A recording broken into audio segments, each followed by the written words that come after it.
Halo semuanya, kembali lagi bersama saya Abu Alat. Pada video kali ini, kita akan membahas aktivitas belajar 6 dengan topik Internet Protokol dan Internet Working. Materi ini akan mengajak kita memahami bagaimana proses komunikasi data terjadi di jaringan komputer, mulai dari konsep alamat IP, pengiriman paket data, hingga bagaimana berbagai jaringan dapat saling terhubung melalui proses Internet Working. Selain itu, kita juga akan mengenal peran penting protokol jaringan dalam memastikan data dapat dikirim dengan cepat, tepat, dan aman melalui internet. Dengan memahami materi ini, diharapkan kalian dapat memiliki dasar yang kuat dalam konsep jaringan komputer modern yang banyak digunakan di dunia kerja maupun infrastruktur internet saat ini. Jadi, simak video ini sampai selesai agar kalian dapat memahami materi dengan lebih mudah dan terstruktur. Selamat belajar dan semoga bermanfaat. Pada tahap ini kita akan membahas tentang pengalamatan IP atau IP address. IP address merupakan alamat unik yang digunakan untuk mengidentifikasi perangkat di dalam jaringan komputer maupun internet. Alamat IP terdiri dari 32 bit bilangan biner yang ditampilkan dalam bentuk desimal dan dipisahkan oleh tanda titik. Sebagai contoh, alamat 10.252.102.23 terdiri dari 4 bagian yang disebut oktet, di mana setiap oktet memiliki ukuran 8 bit. Dalam jaringan internet, setiap host atau perangkat harus memiliki IP address agar dapat saling berkomunikasi dan bertukar data. Jika sebuah perangkat terhubung ke lebih dari satu jaringan, maka perangkat tersebut disebut multi-homed, karena memiliki lebih dari satu interface jaringan dan masing-masing memiliki IP address sendiri. Secara umum, IP address terdiri dari dua bagian utama, yaitu, pertama, nomor network, yang menunjukkan identitas jaringan. Kedua, nomor host, yang menunjukkan identitas perangkat di dalam jaringan tersebut. Dengan adanya IP address, proses komunikasi data di internet dapat berjalan dengan terarah, sehingga setiap perangkat dapat saling mengenali dan terhubung dengan benar. Pada tahap ini kita membahas konsep dasar pengalamatan IP atau IP address. IP address merupakan bilangan biner 32 bit yang dituliskan dalam bentuk desimal dan dibagi menjadi 4 bagian atau oktet yang dipisahkan oleh tanda titik. Contohnya adalah 128279, di mana setiap bagian terdiri dari 8 bit. Jika dikonversikan ke bentuk biner, maka, pertama, 128 menjadi 1000000. Kedua, 2 menjadi 000010. Ketiga, 7 menjadi 00000111. Keempat, 9 menjadi 00001001. Dalam jaringan komputer, setiap perangkat harus memiliki IP address yang unik. Artinya, tidak boleh ada dua perangkat dalam satu jaringan yang menggunakan alamat IP yang sama, karena dapat menyebabkan konflik jaringan dan komunikasi menjadi terganggu. IP address berfungsi sebagai identitas perangkat di jaringan sehingga proses komunikasi dan pertukaran data di internet dapat berjalan dengan benar. Karena itu, pengalamatan IP menjadi dasar utama dalam teknologi jaringan dan internet yang kita gunakan saat ini. Pada bagian ini kita akan membahas tentang pembagian kelas alamat IP atau class-based IP address. Pada sistem IPv4, alamat IP dibagi menjadi 5 kelas, yaitu kelas A, B, C, D, dan E. Pembagian ini didasarkan pada bit-bit awal dari alamat IP untuk menentukan bagian network ID dan host ID. Pertama, kelas A digunakan untuk jaringan berskala sangat besar. Kedua, kelas B digunakan untuk jaringan menengah. Ketiga, kelas C digunakan untuk jaringan kecil atau lokal. Keempat, kelas D digunakan untuk kebutuhan multicast. Kelima, sedangkan kelas E disiapkan untuk penggunaan di masa depan atau penelitian. Sistem class-based ini membantu pengelolaan alamat IP dan menjadi dasar dalam perancangan jaringan komputer pada IPv4. Meskipun saat ini metode modern seperti CIDR lebih banyak digunakan, konsep pembagian kelas IP tetap penting untuk dipahami karena menjadi dasar dari pengalamatan jaringan komputer dan internet. Pada bagian ini kita akan membahas lebih detail mengenai pembagian kelas alamat IP pada sistem IPv4. Kelas A menggunakan 7 bit untuk network dan 24 bit untuk host. Kelas ini digunakan untuk jaringan berskala sangat besar karena mampu menampung jutaan host dalam satu jaringan. Kelas B menggunakan 14 bit network dan 16 bit host. Kelas ini cocok digunakan untuk jaringan menengah, seperti perusahaan atau institusi besar. Kelas C menggunakan 21 bit network dan 8 bit host.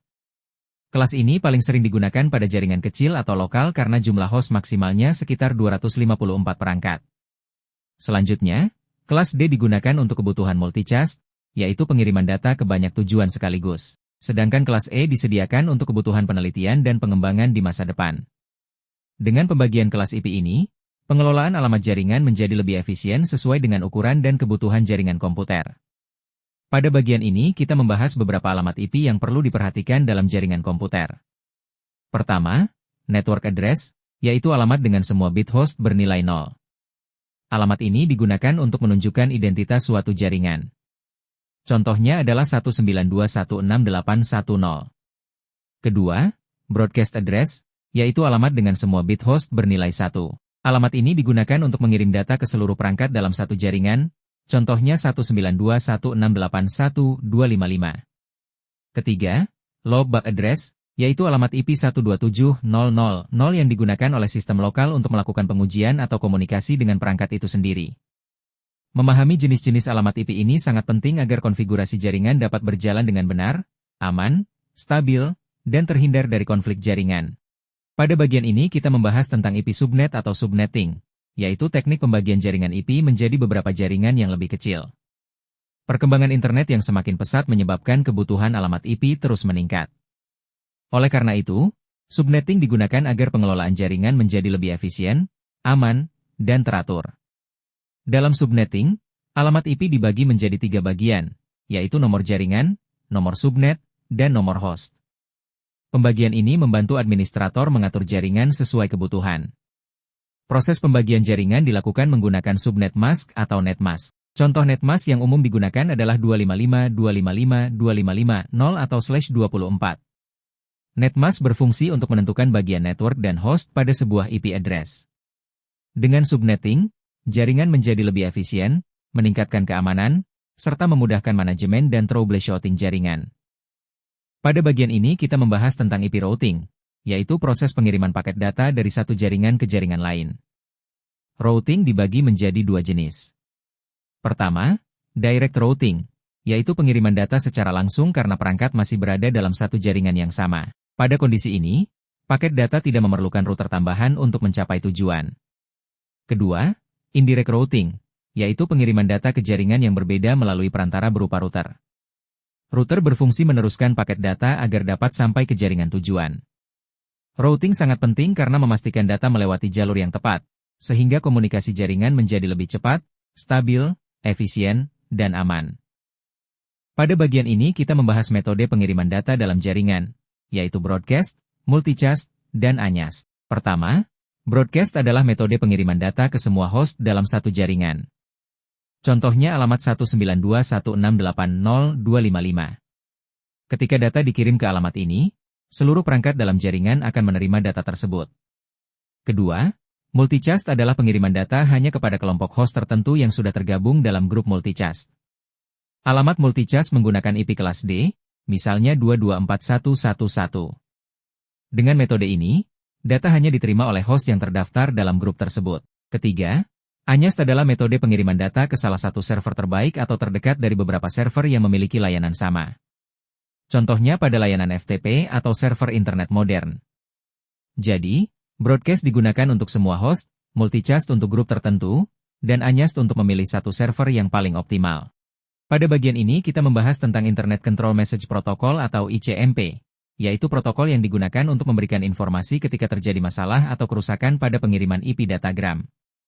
ICMP bekerja menggunakan protokol IP dan berfungsi untuk melaporkan gangguan jaringan, seperti tujuan tidak dapat dijangkau, waktu pengiriman habis, atau kesalahan parameter. ICMP juga memiliki beberapa karakteristik penting, seperti tidak merespons pesan broadcast dan multicast, serta tidak mengirim balasan jika paket tidak memiliki alamat pengirim yang jelas. Pada data yang terfragmentasi, ICMP hanya melaporkan kesalahan pada fragmentasi pertama. Contoh penggunaan ICMP yang paling umum adalah perintah ping untuk menguji koneksi jaringan, dan traceroute untuk mengetahui jalur perjalanan paket data. Meskipun ICMP tidak membawa data aplikasi, protokol ini sangat penting untuk diagnosis, kontrol, dan menjaga kestabilan jaringan komputer. Pada bagian ini kita membahas tentang struktur dan pengiriman pesan ICMP dalam IP datagram. Pesan ICMP dikirim melalui IP datagram dengan nilai protokol pada IP header sebesar 1, yang menandakan bahwa paket tersebut adalah ICMP. Selain itu, nilai Type of Service atau TOS biasanya bernilai 0, yaitu layanan standar atau routine. Struktur pesan ICMP terdiri dari beberapa bagian utama. Pertama, type sebesar 8 bit yang menunjukkan jenis pesan ICMP. Kedua, code sebesar 8 bit yang memberikan informasi lebih detail mengenai pesan tersebut. Ketiga, Checksum sebesar 16 bit yang digunakan untuk mengecek kesalahan pada data. Setelah itu terdapat bagian data ICMP, yang isinya bergantung pada jenis pesan yang dikirim. Pemahaman struktur ICMP ini penting karena digunakan dalam proses diagnosis, kontrol, dan pelaporan kesalahan pada jaringan komputer. Pada bagian ini kita membahas aplikasi yang menggunakan protokol ICMP, yaitu ping dan traceroute. Pertama, ping digunakan untuk menguji konektivitas jaringan dan memastikan apakah sebuah host dapat dijangkau. Ping bekerja dengan mengirim pesan ICMP echo request ke tujuan. Jika host tujuan aktif, maka akan membalas dengan ICMP echo reply. Jika balasan diterima, berarti jaringan berfungsi dengan baik. Kedua, traceroute digunakan untuk melacak jalur atau rute paket data menuju tujuan. Traceroute bekerja dengan mengirim paket menggunakan nilai TTL atau time to live yang meningkat secara bertahap. Setiap router yang dilewati akan mengirim pesan ICMP time exceeded, sehingga jalur perjalanan paket dapat diketahui. Jadi, ping digunakan untuk mengecek konektivitas, sedangkan traceroute digunakan untuk melacak rute jaringan. Keduanya bekerja menggunakan protokol ICMP. Baik, sampai di sini pembahasan kita tentang aktivitas belajar 6 yaitu Internet Protocol dan Internet Working. Jika ada pertanyaan silahkan di kolom komentar ya. Jika suka video ini, silahkan like, comment, share, dan subscribe. Sampai jumpa.